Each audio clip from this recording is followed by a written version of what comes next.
بسم اللہ الرحمن الرحیم۔ امام مسلم رحمہ اللہ تعالی اس حدیث کو بیان فرماتے ہیں، اور حضرت حارثہ بن وہب رضی اللہ تعالی عنہ انہوں نے نبی اکرم صلی اللہ علیہ وسلم کو فرماتے ہوئے سنا کہ آپ صلی اللہ علیہ وسلم نے ارشاد فرمایا، کیا تمہیں بتلاؤں کہ جنت میں جانے والے لوگ کون ہیں؟ اللہ اکبر۔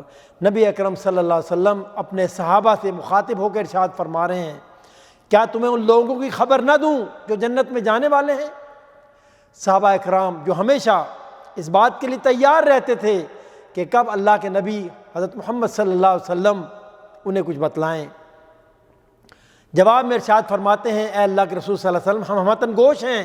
چنانچہ آپ صلی اللہ علیہ وسلم نے ارشاد فرمایا، لوگوں کے نزدیک جو بہت کمزور ہیں لیکن اللہ کے نزدیک وہ بہت برگزیدہ ہیں، ان لوگوں کی بات ہو رہی ہے جو جنت میں جانے والے ہیں، یعنی لوگوں کی نظر میں وہ بہت کمزور ہیں، غریب ہیں، مسکین ہیں، لیکن اللہ کی نظر میں بڑے ہی برگزیدہ ہیں۔ کسی معاملے میں اگر ایسے لوگ اللہ کی قسم کھا لیں تو اللہ انہیں سچا کر دیتا ہے۔ اللہ اکبر۔ اور اس کے بعد نبی اکرم صلی اللہ علیہ وسلم نے پھر ارشاد فرمایا، کیا میں تمہیں جہنم میں جانے والے لوگوں کی خبر نہ دوں، ان کے بارے میں نہ بتلاؤں؟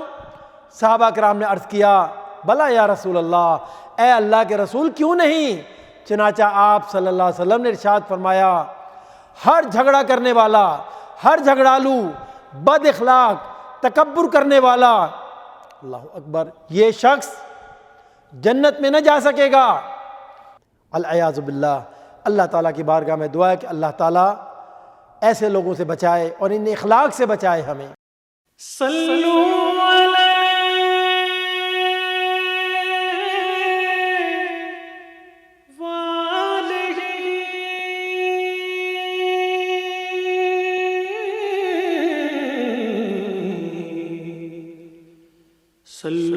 علیہ